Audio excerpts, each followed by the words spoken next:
Welcome to Roof Time, in association with Moose Roofing out of Omaha, Nebraska. I am your host, Austin Anderson. I major in roofing and minor in chainsaws, mini bobcats, three-wheelers. In today's video, we will be talking about how to destroy the dreaded ice dams of the Arctic months.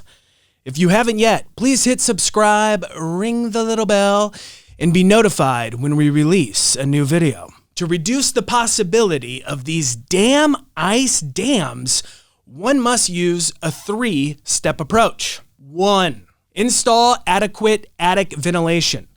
Because ice dams form when a roof has warm upper surfaces and cold lower surfaces, the solution is to equalize, Denzel Washington style, temperatures over the entire roof. The most effective way to equalize temperatures is to create a cold roof.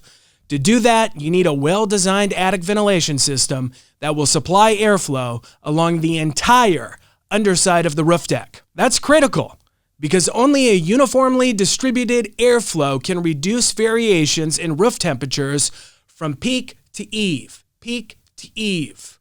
One of the most efficient and effective systems from both a cost and performance standpoint uses ridge vents and an evenly distributed layout of intake vents under the eave. These are called the soffits. 2. Install adequate attic insulation. Attic insulation serves two purposes. First, it reduces heat loss from a home's living quarters. Since heat loss is a crucial factor contributing to ice dams, stopping it at its source is critical. Second, so we're at 2 of 2. Adequate attic insulation diminishes the energy impact of having cold air flowing through the attic. When installing insulation or checking existing insulation, be sure to install adequate amounts around electrical fixtures and wiring and plumbing chases. These areas often contribute to significant heat loss.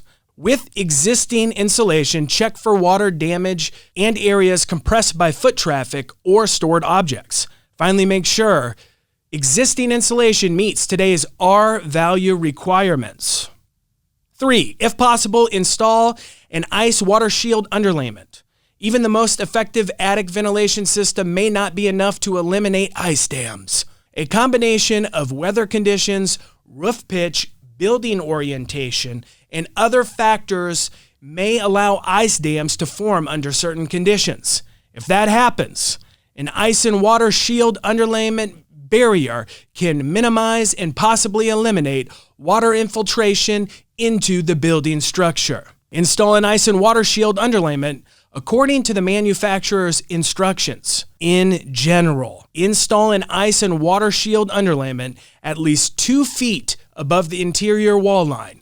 Many contractors say a 3-foot barrier is even better, because if you're going to go 2, why not go 3? You know what I'm saying? When working in valleys, install an ice and water shield underlayment 3 feet on each side of the valley's center.